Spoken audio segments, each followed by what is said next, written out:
Good evening, friends. I come to you tonight from beautiful O'Hare Airport on a Sunday evening as I prepare to hop on a flight overseas to Edinburgh, Scotland, to kick off the next stage of my sabbatical.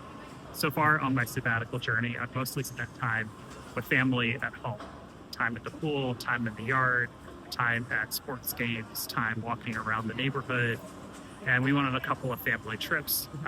And along that way, I spent a lot of time resting, rejuvenating, and doing a lot of reading. Now, the next stage of the sabbatical starts. I have about 1 month before I return to work at Trinity. And for the next 2 weeks, I will be walking in the way of some of the saints of Northern England and Scotland. Saints like Aidan, Cuthbert, Columba, and Margaret. Saints from an ancient time, a time when the world was very different, but also in some ways still the same. A world of chaos and violence and confusion. And in these times, these saints were signs of God's love, were beacons of light for the community around them. So I want to follow in their path, pray the prayers that they prayed, consider who they were called to be, consider who I am called to be, consider who we as a community are, who we are called to be. As I walk, I'll be praying for you.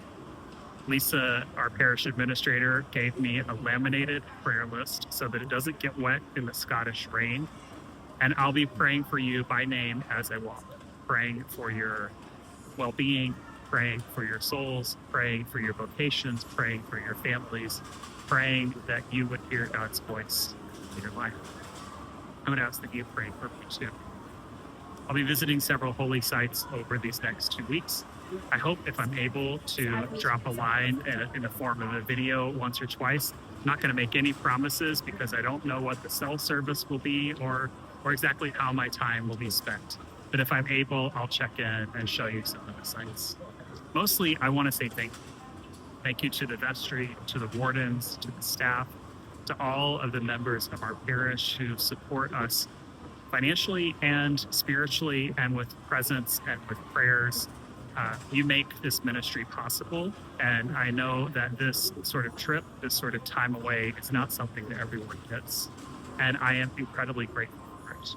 Grateful for the space, grateful for the time to step away, grateful to check in on my own soul and my relationship with God.